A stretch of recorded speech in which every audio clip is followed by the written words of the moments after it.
Welcome to the Fishing Musicians Fishing and Travel Adventures. On this episode of the Fishing Musicians, we are back in the Florida Everglades. This is better than any ride at Disney World. You never get skunked in the Everglades. If this is the only one I catch, I'm definitely a happy camper here in the Florida Everglades.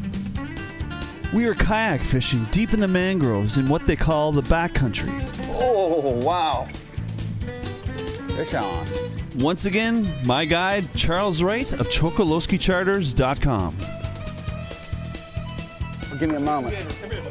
Another fishing trip of a lifetime.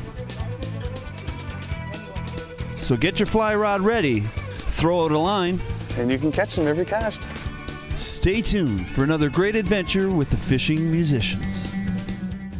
The Fishing Musicians has been brought to you by Ferguson Audio Productions. Ferguson Audio now offers audio-visual and presentation technology to assist you in creating successful meetings, corporate events, trade shows, and exhibits. Visit www.fergusonaudioproductions.com. We are in the state of Florida, in the Everglades National Park and 10,000 Islands. From my experience, it would be an understatement to say that there's good fishing in the Everglades. This is one of the best kayak fishing locations on the planet. The 10,000 Islands in Florida Everglades offers a multiple of species, both inshore and offshore. Charles Wright of Chokoloskee Charters is set up to bring you to both locations. Got some strong teeth in this fish. On my first trip to the Everglades, Jimmy Flynn was my guest, and deep into the backcountry, we were hooking some big snook. Look at the size of that puppy. This one's about 4 pounds.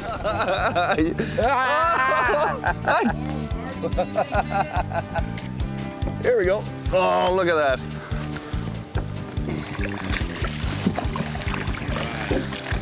Living just like a man. Here, buddy. Look at that.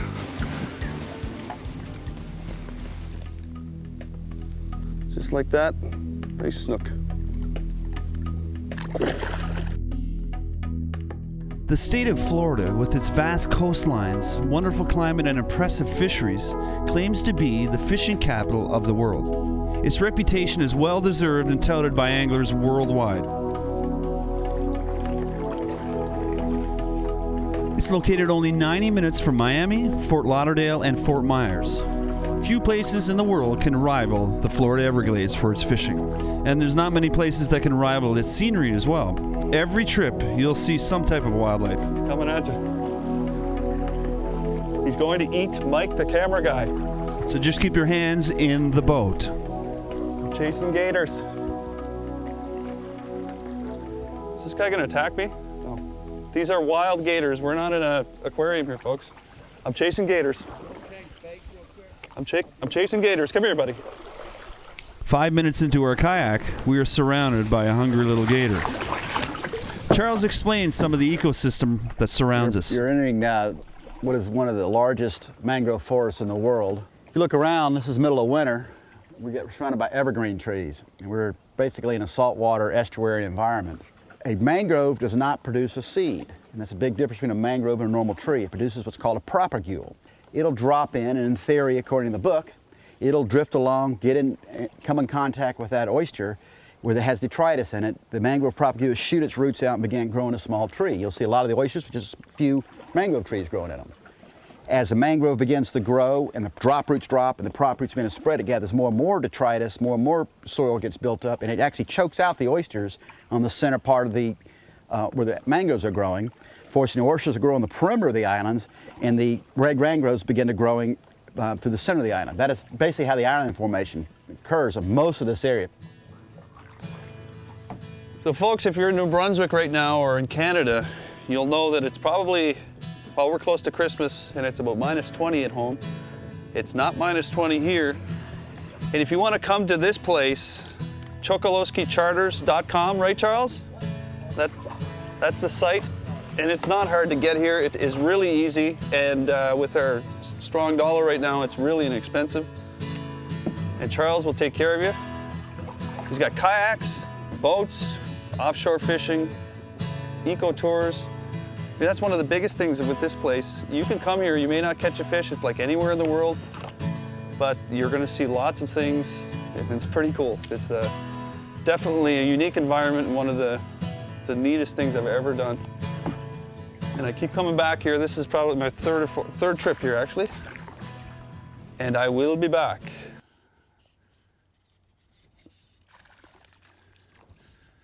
And you can catch them every cast. We're starting every cast now, Charles. Every cast.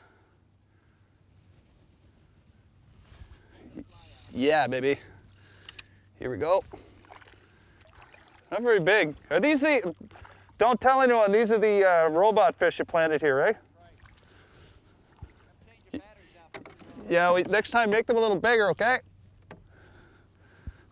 Now you can catch these up to the world record on flies around 30 pounds or something like that? 30 pounds, 3 ounces. Well, I'm a long way from that with this fish. And there's no better way to see the Everglades than from the air. If you're not in the boat, then get up there. Ready to go, John? Let's do it.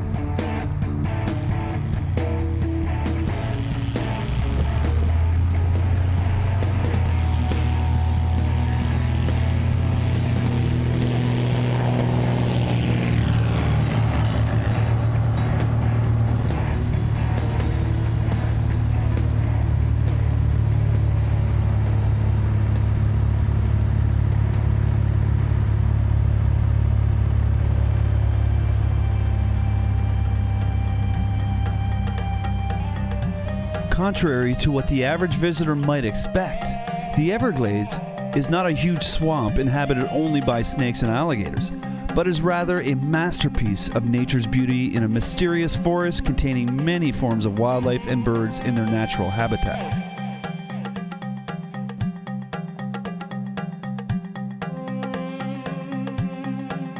The combination of climate, geographical location, and ocean currents make the Everglades America's only subtropical wilderness.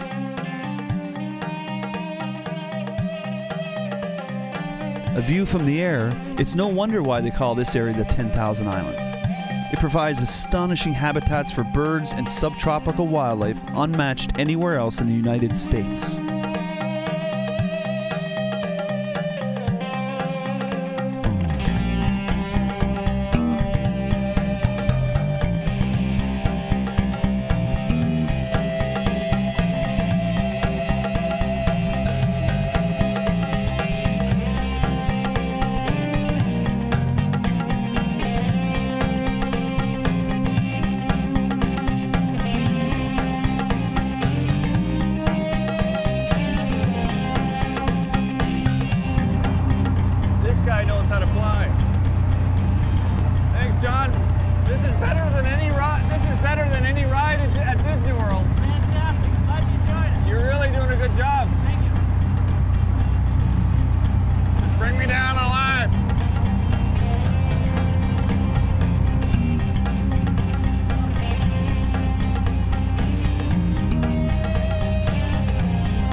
Back on the ground, safe and sound. Stay tuned as we bring you more adventures in the Everglades National Park and 10,000 Islands with the Fishing Musicians.